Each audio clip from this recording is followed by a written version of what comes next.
Hello Saturnians! So this is a follow-up on another video I made on Halloween this year. I had a crazy ayahuasca experience and I made a video about it, so if you haven't watched that one yet, please go and watch that one first. I have a full playlist on ayahuasca if you want to understand how it works here in Brazil. Links will be in the description box. In that video, I told what happened in that night. I had a very bad trip, and halfway through the night, after several bizarre situations, I was left in a remote village with a shaman, who is a longtime friend, by the way. I had no internet signal, my phone didn't work, my other friend had just left with the car, and I could not go back home until the next day when I would try to get a ride back. And I was sitting in the front porch of the shaman's home staring at the blue moon because, it was not only Halloween, it was also a full moon in Taurus.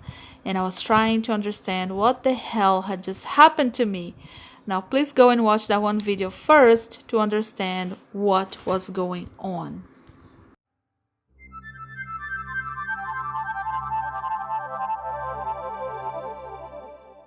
So, in that night, the shaman offered me another shot of ayahuasca, and because I could not go home anyway, and it was maybe 3 a.m. at that point, I'm not sure, I accepted another shot.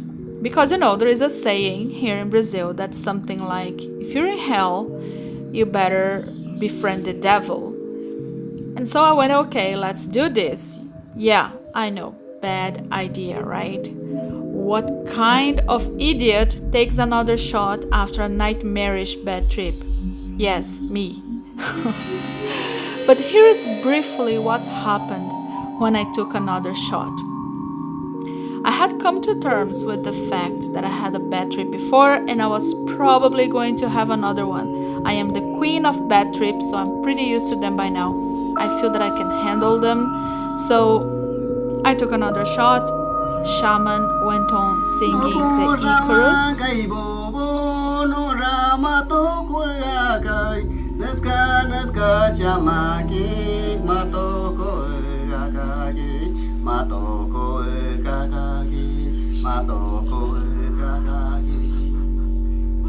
And then, my friends, darkness fell upon me. Imagine being in a coma. You can't open your eyes, you can't move, you can't hear or feel anything, but you're fully aware of everything happening around you, which is kind of weird because theoretically we need the senses to perceive the world around us. But I wasn't feeling my body, I wasn't seeing anything, and I wasn't even hearing, even though I knew the shaman was singing next to me. I knew he was singing, but I could not hear him. It was pitch black, just pure darkness, without sound, without feeling, without anything.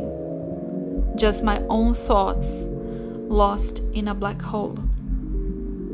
This was very unusual to me because I was, I always have very intense visuals and very intense nausea.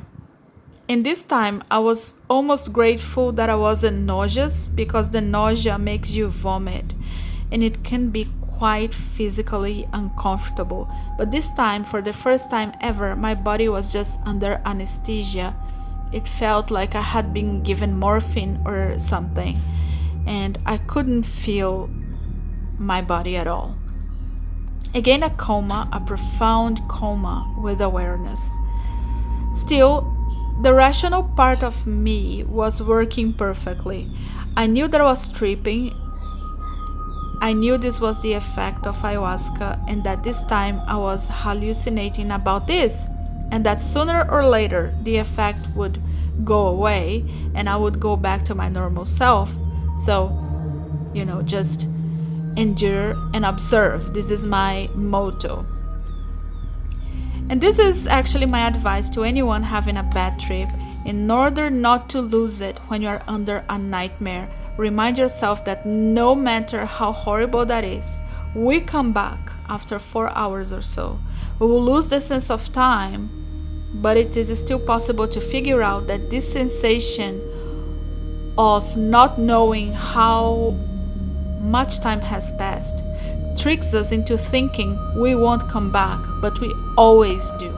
We always do. It's like, I've said that before, it's like watching a movie that you don't want to watch, but it will eventually end, you see.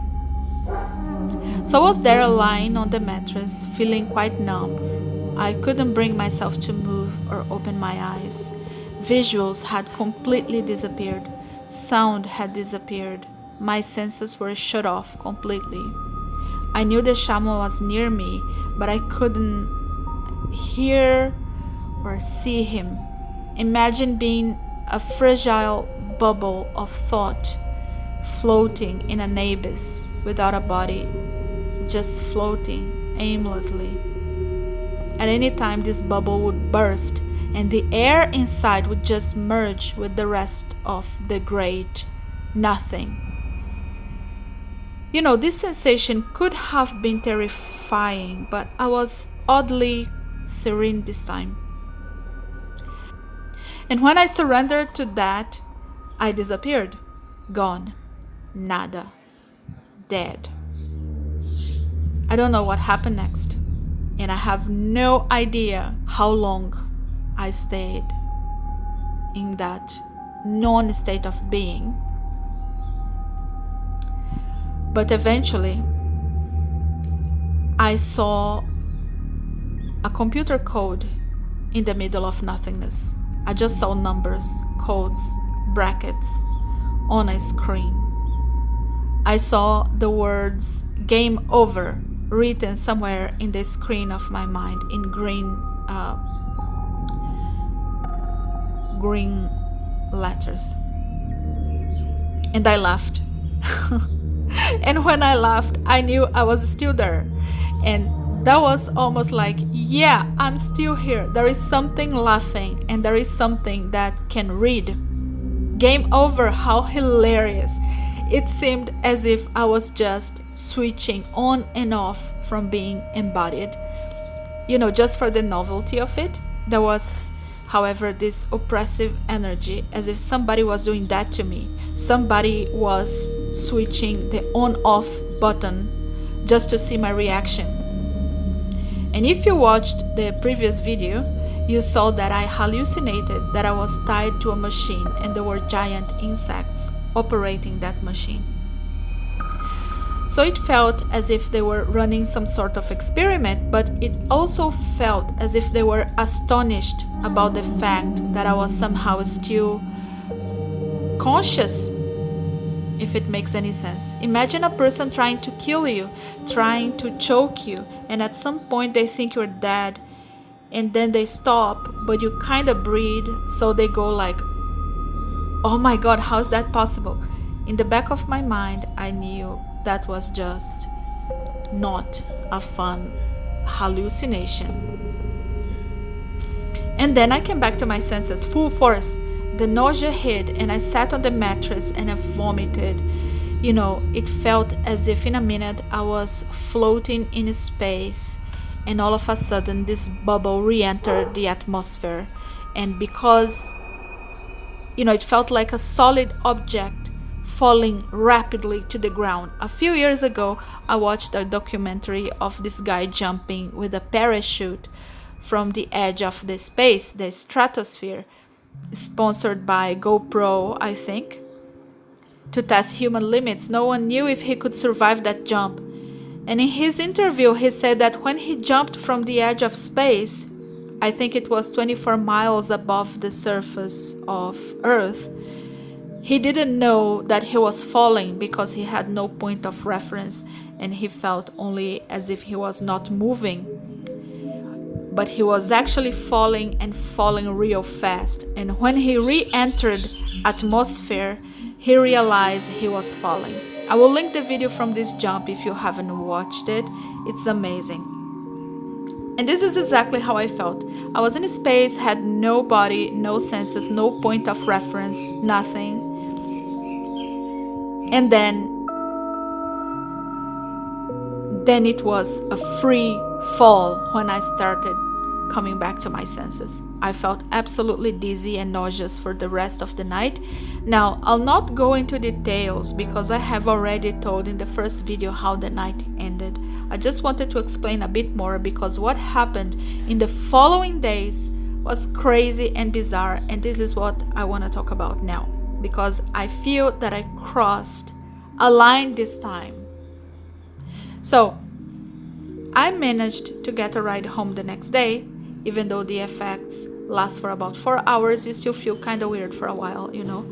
I always feel this physical exhaustion, but I think this is because the plants use your own physical energy to generate, you know, the visions. So I was exhausted. I arrived home and I needed a hot shower. If you never tried ayahuasca, let me tell you something. It tastes horrible. It is the worst thing I ever tasted in my life. So I entered the shower and I took my toothbrush with me because I wanted to brush my teeth under the shower because I wanted to get rid of the bad taste. And maybe in the process of trying to get rid of the taste, I brushed too hard and I started spitting blood. But there was this insane amount of blood and I was like, no, this is weird. It's not even possible. I don't think I have that much blood inside of me. You know, I was in the shower and the water under my feet was completely bloody and I thought that didn't make any sense. And then I thought, I must be on my period, so that's why. But no, it wasn't the case. But then I looked at the glass of my shower stall, and you know the steam of shower was creating weird images in the glass, and I was almost hypnotized trying to see all these images forming in the glass. A combination of hot, water, steam, light, I don't know. And again, codes. Computer codes, numbers, brackets, I don't know. But then I knew the blood I was seeing wasn't real because the images in the glass weren't real either. And here is the thing about ayahuasca. I always know that I am hallucinating. Or so I thought. Okay, it was not real blood. The blood was not really there. I came to terms that I was hallucinating about the blood and about the numbers and the codes in the glass. So I finished my shower and never cared about the blood or the computer codes, and I went to sleep because again I was exhausted. And here is when things started becoming really, really weird. I went to sleep and I slept for 18 hours, but somewhere in the middle of my sleep, I woke up, I drank some water, checked some emails, a couple of friends had sent me messages asking if I was okay. I replied everybody and said, I'm okay, I'm just tired, I just need to sleep. One of the emails I received was from our friend D over at Divination, and people, the weirdest thing happened. So Dee was telling me that she was working on a tarot reading for me because she was doing this giveaway on her channel. The first few people to comment on her video would get a tarot reading from her. So I was one of these people. And she then emailed me to ask me permission to give me a reading because she was getting this blockage or something was off. The email she sent me, however, was encoded in the weirdest way. There was this glitch and there were computer codes everywhere. And that's when I thought, nope, I am hallucinating, this email isn't real. But I replied anyway because that's me. I said, okay, thank you, yes, please go ahead. But I'm just gonna copy the email here so that you see what it looked like. I'm actually going to show you the actual email.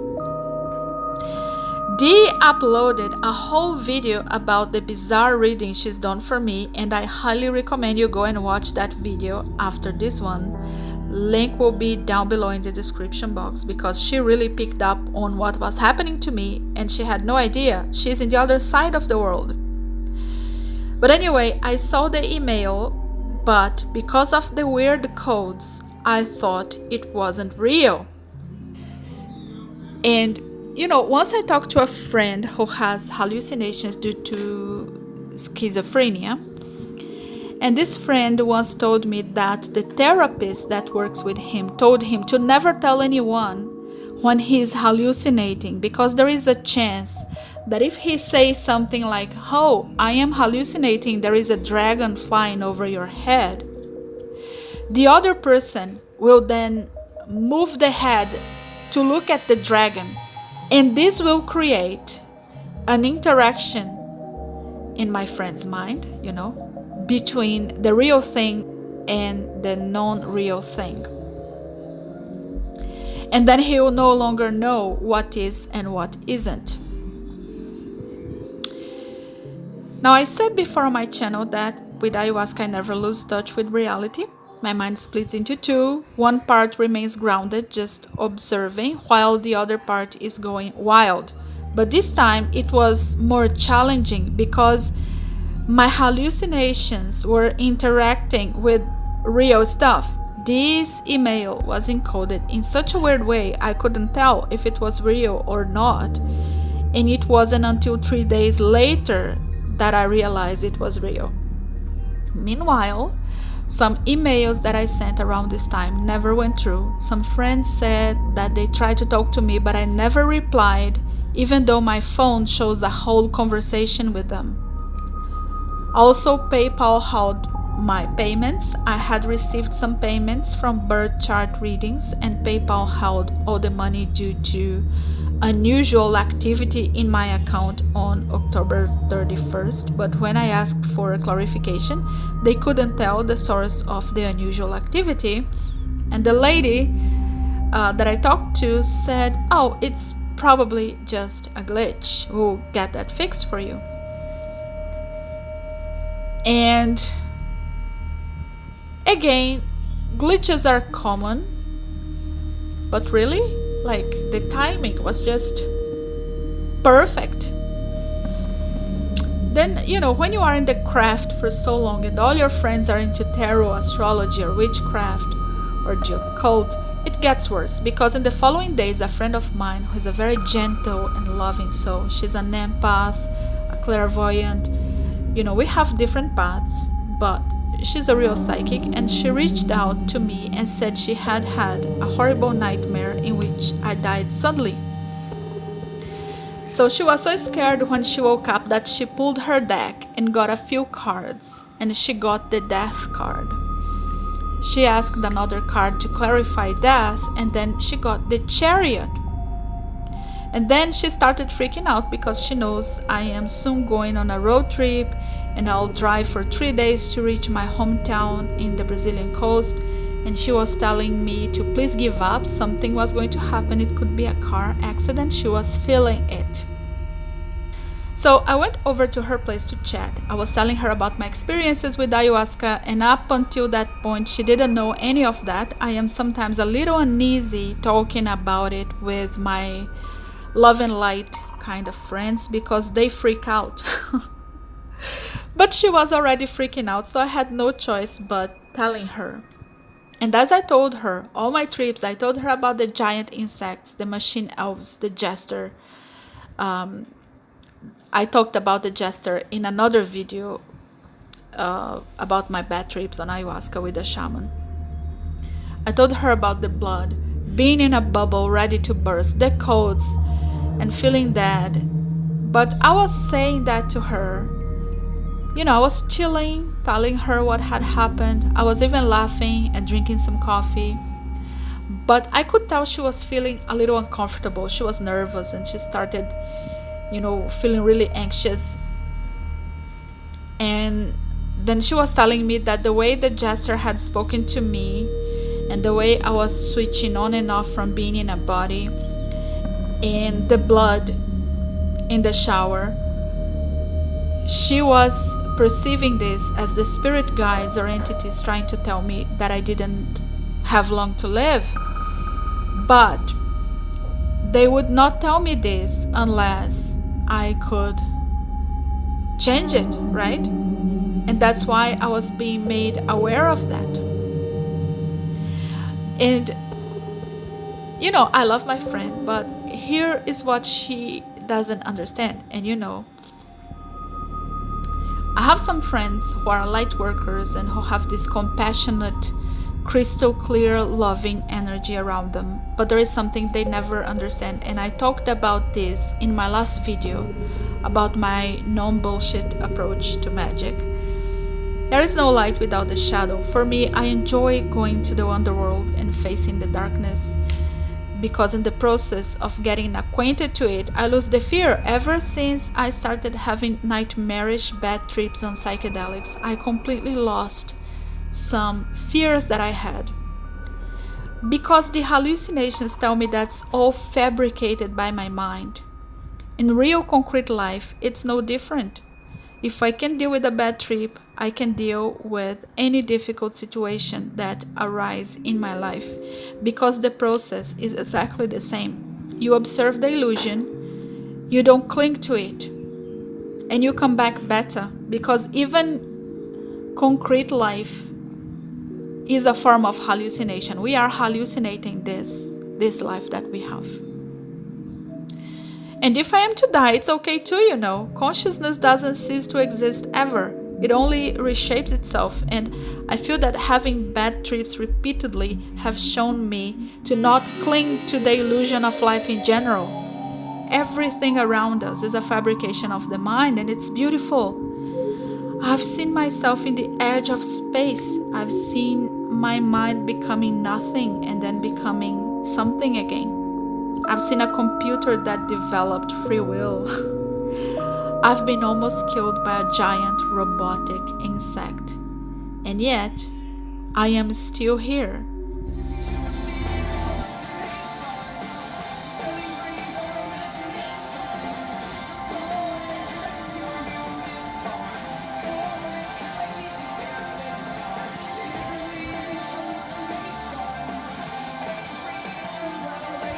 There is something that only observes all of that.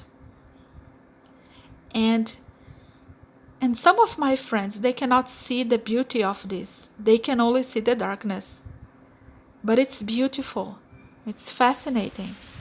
I've seen things you people wouldn't believe. Attack ships on fire off the shoulder of Orion. I watched sea beams glitter in the dark near the 10-house gate.